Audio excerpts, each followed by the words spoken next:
Hey, what's happening, people? Good morning and welcome to Combat Culture Africa. Today is a special day. The entire crew, plus one, on the table. We're doing the full set of introductions again this morning. So to my right, guys, energy this time, man. I got feedback the last time the energy levels were low. So energy. To my right, I have Chidi, B-Boy the Mill, Nwankwo. Woo! What's good, people? My boy. That's the kind of energy we need. Right beside him is my brother, the bald-headed man with the full beard. Skelly, Innocent, Edache. Are we just gonna pretend like Chidi didn't just lose his mind on the podcast? That was scary. What's up, people? How y'all doing? Yeah, man. Chidi's excited for UFC 246. And right across from me, the Minister of Fitness, my trainer, my head coach, Mr. Icebox, Mayo Okunu. Man, today's such a good day. I'm happy to be here and let's kill it on this show. All right, and guys, I think that's everyone on the table, right? Is that everyone on the table? Is that There's there's one more person? Right? Really important person. Yeah. So right beside me, to my left, is the handsome, the well-spoken, the incredibly talented, and deadliest Jiu Jitsu practitioner. Sorry, Mayo, no offense to you. It's all good. Yeah, Jiu Jitsu practitioner that we've had in the class or in any of our classes so far. His name is Andrew Osahor. Andrew, say something for the people. What is going on, people? Good to be here. Can I just add something? I think bald men are taking over. These two that have hair, I don't know what's wrong with It's them. a movement. It's a movement. I'm still holding on. Yeah. By thread. Dude, you're gonna tap out eventually. All right. So yeah, we have Andrew in. He came in. He's in the country from Malaysia, and he's handling our BJJ classes, Brazilian Jiu Jitsu, for the next 1 month. Had an amazing class this morning. Everyone, including Mayo and Chidi and myself, we all learned amazing stuff. So we'll give him time to speak later on in the podcast. We're just gonna dive right into what we have for today. The biggest thing on everybody's lips and minds right now: UFC 246, Donald Cowboy Cerrone versus Conor Notorious McGregor. We've used the past 2 weeks to talk about this topic, so we're just gonna drill into something a bit more specific this time, which is with regards to the press conference, the way Conor McGregor specifically is approaching things. He's really tame. He's really respectful. He's really quiet. I have my own opinion of this. Maybe we should start with that. Yeah, let's start with Chidi's opinion. What do you think? So my opinion is, a certain someone kicked his butts really, really well and humbled him. As in, we all know who that is, obviously. Is that what you think? That's what I really? Personally, I feel that's it. I think that's really surface level. Surface level analysis. I don't want to believe, because again, Conor McGregor is his own man. He's not going to start listening to what people want him to do. If, for example, if his management say, "Oh no, just be a cool guy about this. Handle this your own way. Like, be respectful." He's his own man. He does whatever he wants. That's why he's a notorious one. So I'm just saying he's just trying to not make the same mistakes as last time. So he's being humble in that case. Everyone has a say. I think everybody. No, we'll take it clockwise. Okay. Yeah, anti-clockwise. Okay. I think I disagree. Let's put it that way. I think, for one thing, there are several possibilities here. The first is that he's had a rough couple of years. He's been through a lot personally. If you look at the period in his life, his sort of downward spiral started around age 28 or 29, and he's re-emerging from that. We all know what it's like to be young men coming through various phases in our development. I think you just have to look at that might be the case with Conor. He's been through a lot. His perspective has changed, and another thing too is that the kind of he was in a position where he allowed his ego jeopardize everything he had worked for. People were accusing him of rape. He was punching old men in bars. It's like maybe he's just come to realize, hey, I need to get a grip on this. Fighting is so precious to me that I'm going to treat it with the respect that it deserves. That's one scenario. The other slightly more cynical scenario, in my opinion, is that, like Chidi said, he lost his last fight. I think it's been literally years since he won a UFC contest. He's coming into, his chance at redemption. Maybe he just doesn't want to crank up the pressure on himself. Maybe it's about going in and just saying, all right, I'm just going to be super respectful, not put more pressure on myself than there needs to be, and win this thing, and then maybe he can have a trash talking contest with Jorge Masvidal in a few months.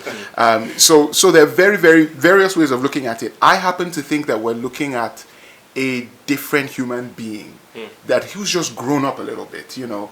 The last point Chidi made about maybe his management. Look, trash talking got him all those wins. When he was at his very best, he was talking trash every single time and delivering. So if you're going to go back to, if you're just going to say, let's go back to what works, you know, you would go back to telling people what round you're going to knock them out in and insulting their families and things like that, you know. So I just think we're looking at a more developed human being. He still made his first round prediction, by the way. You did. Yeah, That's true. I have to agree with, in a sense, especially because he's the oldest person by far. So he knows a lot about growing up. And Don't swear, Stanley. Don't swear. But on a more serious note now, I disagree with Chidi, and I really believe it's about everything else that happened outside of the octagon that has kind of pushed him to just. And I think what he's doing is not just, I'm trying to deliberately be more respectful. I think he's just trying to drown out the noise and just remain focused. He keeps using that word, focus. I'm just focused, like laser focus and, on all that. So I think that's what he's trying to do, just trying to drown out the noise, none of the distractions. And that's why there hasn't been, and he's at a point as well where he doesn't have to do all the dramatic stuff he was doing before to sell the fights. His name is that big now. He can literally just focus on the work and then let the fight sell itself. That's interesting that you said that, because I just remembered the second Diaz fights. He wanted to do the whole focus thing, but he was still trash talking. So I don't believe but necessarily. that's the opponent. The opponent was giving him that, and he was No, he obviously. But it wasn't as bad as before, because remember he almost, because he lost a friend around that time too, at the MMA contest, and then he was going to leave the whole fight game. Do you remember this? Nobody remembers? No, I remember. He was going to leave the fight. Yeah, he was going to leave the fight game in between those fights, and he came back and then just came back with his wildfire. But yeah, same thing. He had to come back and sell the fights. Like now, he does. His name is big. Yeah. Doesn't need to. Doesn't need to. All right, Andrew. For me, it's a bit more simple. When I see Conor's shenanigans, it's usually entertaining. Now that I see respect, it's a bit scary. So I actually think this guy has something cooking. You know. I don't think it's because Khabib got under his skin, because he's still calling Khabib out. Yes. Right? He's still saying he's running scared and this and that. The crotch sniffing style. Yeah, exactly. Yeah. So I think this version of Conor should be better. It's a bit more scary, I think. I think so too. Yeah. Well, to truth be told, I thought it was a mixture of different things. I felt, one, the bad press, from a management standpoint, they have to manage the bad press, and you need to dissociate your client from the behavior that got him into the pit in the first place. I'm fairly certain his management advised him to tone things down.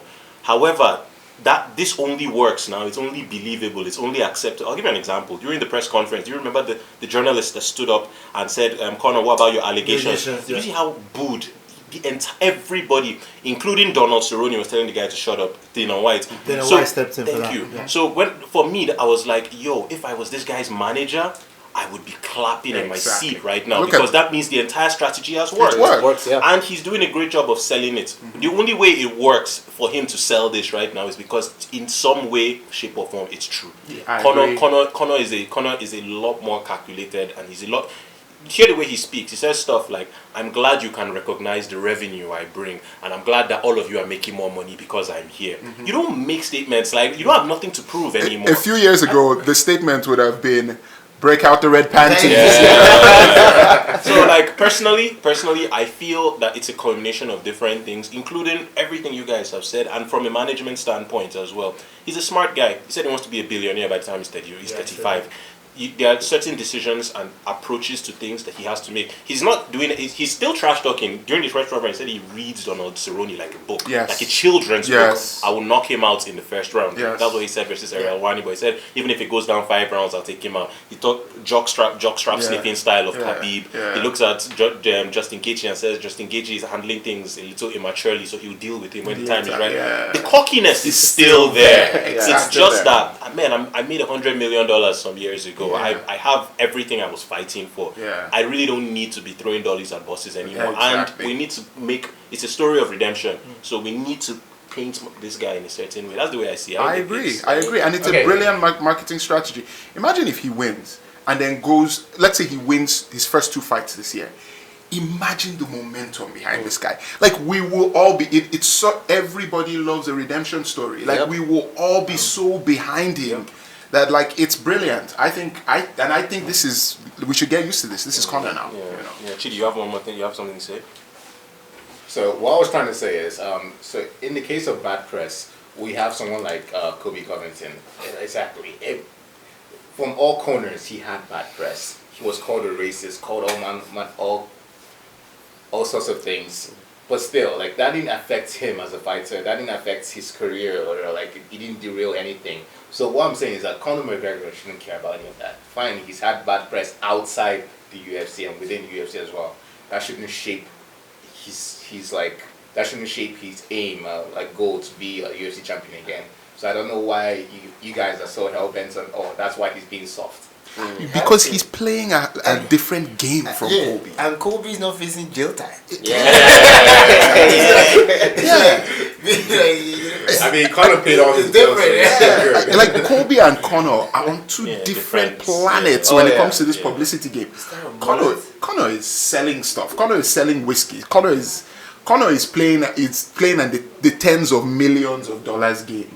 Like Kobe isn't. All Kobe has is fighting. You know, and he wears cheap suits and and pays girls to come pays girls to take crappy videos with him, and like they're just on two different levels. So Conor has to think about things that Kobe doesn't. So yeah, I mean, I'm not saying they're on two different levels as fighters. I'm just saying they're two different levels in this marketing thing.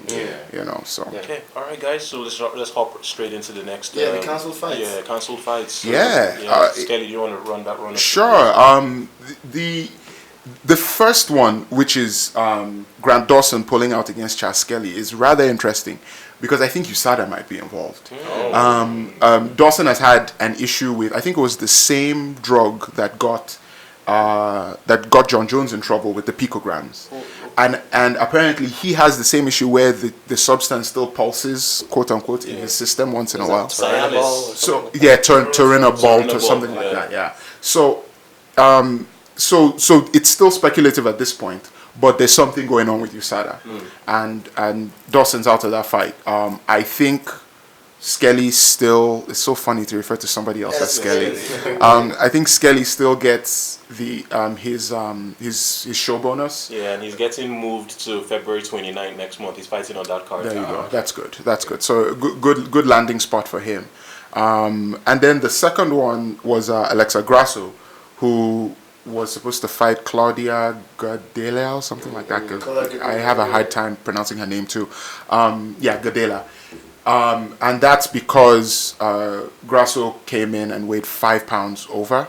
Under normal circumstances, you just forfeit a percentage of your purse, and we can go ahead. But I think because it's straw weight, 5 pounds is such a big deal that Nevada, the State Athletic Commission just decided not to sanction the fight. Nevada Athletic Commission permits a weight differential of 3 pounds. Once it's above 3 pounds. 3 pounds for straw weight, right? So she blew past that, almost twice that. So it's no longer, because normally, in fact, it's even still the opponent's decision. Do you want to still accept the person as that, then you get 20 or 25% of the person. But this one, once it passes that 3 pound threshold, then it's no longer it's choice. It's not a fair contest. Yeah. Okay. Yeah. All right, guys. So next thing on the agenda is that showing Goku? Okay, no. That's it's Vegeta. That's one of Vegeta. This Roxanne man, she's so weird, man. She's lovely. She's a proper veteran. She's been around for time. Oh wow! I was just reacting to Macy Barber's guns. That girl is carrying some pipes, man. She's so young. Dana's comments about Macy Barber is like when he had to make predictions, and he was like, he doesn't even dare say anything negative about Macy because she's such a psycho. She might just come up and run up on him. So he's just gonna say everything. I think when at this point in the video we'll have a picture of Macy Barber's gun. Power, man. That girl. All right, yeah. So guys, we have a guest on the show today, and he is an interesting individual.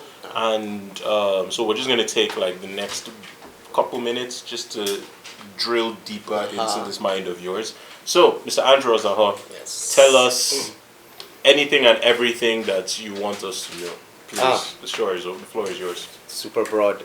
Can I tell you about Jesus? God, no. I'm not a very interesting individual. What? I call BS. I on can, that. Dude, I just met you. And I'm like, this dude is... I can, kind of lay out what got me here. Yeah, I guess. start with that. How long have you been in jiu-jitsu though? How long have you been training? 2 years now. 2 So years? I'm a baby. What? Yeah, so in my gym, Gains MMA. You guys check us Yeah. out. It's they're good people over there. I am the weakest, least technical blue belt. Wow. Guaranteed. That's not what we You know, said today. guaranteed. So I train with a bunch of just animals. But it's good because these guys they're also just loving human beings. Yeah. So I didn't start off in Malaysia. I started off I was in the States for a while, came back to Nigeria for a while, but then went to Malaysia for school, graduate school. So got done with that. The thing is, I think I started jiu-jitsu pretty late in my life. I'm 32, right? I only started 2 years ago. But I knew It's all right. Mayo started at 47. Yeah, I knew about jiu-jitsu the whole time though, because I followed like UFC since UFC 1. Wow. Yeah. Like I didn't watch UFC 1 live or anything, but at like 97, 98 You were is when I aware. found, and I started from 1 and watched all of them, So I knew about jiu-jitsu, and I'm a small guy. I'm like, I gotta learn this stuff, perfect, I yeah. gotta learn it. Two small guys, by the way. Yeah, big up to the small dudes. But I was never at the point where I could, one, afford it, or two, get myself to a training center. So I was either too busy with school, or there was nothing nearby to train, or it was just ridiculously expensive, But somehow or another, in the just pursuing my academic journey in Malaysia, this gym opened up close to my uni. I'm like, okay, let me go check it out. And it turns out, I walk in there and there's this legitimate, black belt over there. I go online, check out his lineage. I talked to him for a little bit, check out his lineage. Professor Tato Alves, you guys check this guy out. He got his black belt from Cicero Costa, who is one of the world class, multiple world time champion, So, a Cicero Costa black belt is a legitimate black belt, man. And this guy is more than just a jiu-jitsu practitioner. He's like a father figure. He's just everything to everyone in that gym. So great guy, ran into them and, just gave it a try. I'm like, let's see if I can handle it. The good thing about jiu-jitsu is it's for everyone. It doesn't matter your body type, age, size, whatever it is. You just do what you can. The movements are simple. They're motor skills. And the most important thing is consistency. So kept going and, I now have a love for the thing, I've started competing a lot in jiu-jitsu because I hate competing. I'm scared of it, super terrified all the time. Yeah. So this is like Push yourself. my tool to overcome that in life, And it translates well to other aspects of my life as well when you're scared about... I'll tell you this. Jiu-jitsu has made everything else in my life seem easy, So up until 2 years ago, the hardest thing I was doing in my life is I was pursuing a PhD. Right? Nothing else was more challenging to me. I was doing a PhD in molecular biology, which is... So he's a genius too. But if you ask him now, he'll say he's not Say it's impressed. I'm like, dude, I'm just watching it. Like, dude. Yeah. So that's challenging, right? You're dealing with these daily stresses, lab life, lab frustrations, science in general. It's a very frustrating thing to do. It's very difficult. But then the moment I started doing jiu-jitsu became the difficult thing, and then somehow or another the science became easy. So I was resting better, I was problem solving better, I was thinking more critically, not freaking out when I was stressed out, so it translated well to my life, and I'm just like, I'm in it, I'm done, I'm in. So now I'm done with the doctorate, and Congratulations. thank you. So you're a doctor. Yeah. Can I shake Like, bro, I haven't shook a doctor's hand this year. this guy is ridiculous. Yeah, so now I'm back in Nigeria. I got a really decent job in Japan. Okay. Doing some research, some very exciting research. So now I'm just back, spend time with family, chill out in Nigeria while all that paperwork is being worked out. Okay. And, found a way, or trying to so find a way to exciting. stay Yeah. active. Can you possibly tell us about like the stuff you're doing in Japan, like the research you want to do? So I don't know too much about it. I know the field and the realm it's in. This guy is trying to. It might sound a bit boring to No, you it's guys. not. Just say it. Sure. He's trying to study. This is at Kyoto University. He's trying to study chromosome behavior. Okay. So in each cell, your DNA is wrapped around in these bodies called chromosomes, right? And he's found that these chromosomes have a way of interacting with each other, joining with each other, separating, self-joining even. And it's very new. No one's really noticed this before, but he's found a way to kind of detect it. And he came up with his own method. So now he's looking for a way to kind of prove this concept using cell lines, different cell lines from the human body, using high resolution microscopy. That's my realm. I So see. I work with cancer and non-cancer cells from the human body. I'm in love with ultra resolution microscopy, electron microscopy, confocal. That's my game. Yeah. So we had a good interview or a good set of interviews, and he's interested, and that's That's the next fantastic. step. I'm so happy for you. Yeah. That's actually Yeah. All I've heard two things now. Microscopy. Chronoscopy, ultra resolution microscopy. Mayo, what is microscopy? Funny enough, those things are not too strange to me. Explain But microscopy. why are you asking me this about? But two things. We need to make a trip to Malaysia, and we need to make a trip Damn to Japan. straight. Yes. That's all I'm hearing. Malaysia Yes. trip isn't too expensive. It's not, and It's actually dude, not, it actually. is. I highly recommend it to you guys because you can find whatever you're looking for: city life, shopping, but you can also find excellent beaches and good food and like. And women? I'm gonna. He was there to study. I was in school. No, man, gorgeous women. Gorgeous women, yeah. And Malaysia, the same way we have Igbo, Hausa, Yoruba, they have Malay, Chinese, Indian. Like all three. They call it one, they say one Malaysia, not really, Yeah. but you find all those three there. Gorgeous, good people. Good people. Good. There's a lot of nonsense going on there with Nigerians Yes. and this and that, Yeah. every country, That was but good. I was treated well. Good. Yeah. Good. But I heard something as well, and this is offbeat with what we do here, but I heard passports get flagged when Nigerians travel to Malaysia. Oh, is that Oh, yeah. for real? Yeah? Oh, yeah. Yeah. Yeah. Is it the same with Thailand? Yep. Thailand I too. see. Yep. I see. Asians in general are not fans of Nigerians specifically. Ah. Other Africans are fine. Yeah. Nigerians specifically. Wow. It's another totally different topic if I want to tell you what's going on with Nigerians in Malaysia. I see. I'm upbeat, but I don't know if I told you guys where when I went to Pakistan.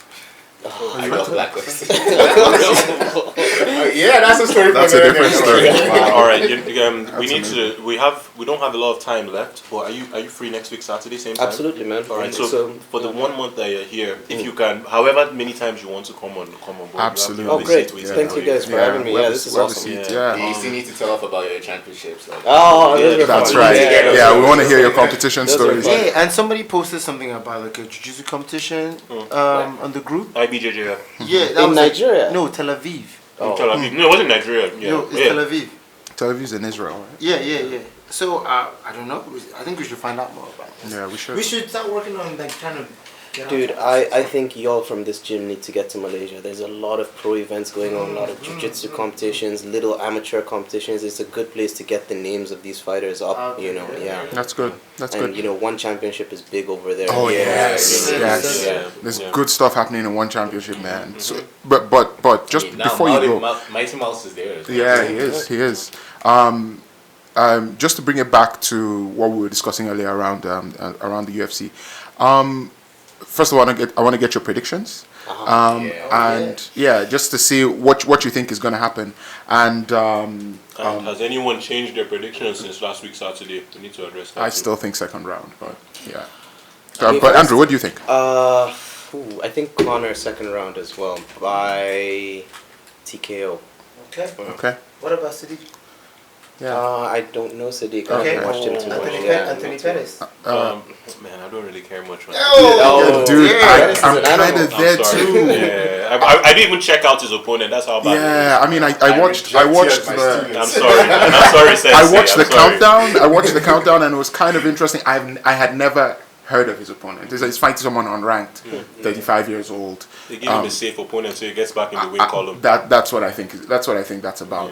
But I'm really excited for. Like, it's not. This is going to sound terrible, but I think we all know it in our hearts. It's not a. We've said it. It's not a great card. It's not a stacked card, but there's enough to bring you in. A lot of our favorites, of course, Sadiq is fighting. Shout out to him. Fantastic prospect. We were just talking about Holly Holm. We all love her around the table. Anthony Pettis. There's enough, and then of course the main event. Just sprinkled around. Man, Yes, they there's had to enough. pay bills, man. Yeah. They had to True. pay Conor bills. Yeah, they did. They did. So yeah. All right, guys. Is there anything else on the agenda? No, I mean, I know we need to give Sadiq one last shout out. Yes. But then at the same time, I think we've covered everything we need to cover. Andrew, Yo. amazing episode with Oh, you. nice. And Yeah. we need you here. We need you here. You're a member of the crew of this crew Until you Sounds on the good. podcast We until still, you we still leave. need to ask him the questions. What questions? Yeah. So At the is end there of the anybody? podcast question. Are we selling Anybody? market on? Do we do that Yeah, on we should. On We Combat should. Let's Culture. borrow Okay. let's borrow that for this Okay. episode. Yeah, he might need company before he leaves. Tonight. Yeah, Party tonight. By the way, my Yeah, what so he's done- party at the Minister's Mansion tonight. Viewing party for UFC 246. They'll be seeing it after the party is done. Sorry guys. Anyway, yeah, but we're gonna put a few invites out. Then you have to let us know that you're coming before you can be let in. So otherwise, the dog's gonna get you. That's right. Okay. All right. then. We So, done? you you have can to ask the Oh, question. don't forget to get your bottles as well. I'll get even though they'll say this. Yeah, after. after it's no point. Ask him the question. Okay. So this is a question we normally do this on our other Oh, I podcast. think okay. Okay, I think you heard us do this to the other person, right? So, are you in a relationship and more it's or a situationship or yeah, he's the master of all situationships. The patron saint of situationships, Chidi Nwankwo. But or more importantly, is there anybody out there who is under the impression that they are in a relationship with you? Me. Well, yeah, I am dating an extremely, I'm dating the most gorgeous human This being. guy, Oh, you guys perfect. You guys perfect. Perfect. he's a perfect Yes, human being. yes. Like you are literally the perfect human being. Do you No. realize this? No, it's nothing that flashy. I've been friends with this person since we were kids. We've been Jesus dating Christ. since it's been about 4 or 5 years. Guys, I now, think I'm this gonna plan. cry Yes. So when I'm married, I want your DNA. when he's married, which he will delay until he's 53. Shout out to Rachel. I can't say her last name. That's because- all right. That's all right. Jesus. Shout out to Rachel. Shout out to Rachel. You got yourself a good one. Yeah. Yeah. All right, guys. As usual, shout outs to all the platforms. Combat Culture AF on Twitter, Combat Culture Africa on Facebook, Combat Culture Africa on YouTube, Combat Culture Africa everywhere. You can listen to the podcast, you can watch it and see our beautiful, handsome, attractive, gorgeous faces. Bearded faces. We're growing, as you can see. We're getting high quality guests such as this gentleman on the show, and we're only going to keep doing better. So yeah, as usual, as Chidi always likes to say, if you're not, If you ain't training in body rocks, what are you doing with your life? That's it. That's it. all right, guys. 3, 2, 1. Peace. 3, 2, 1. Peace.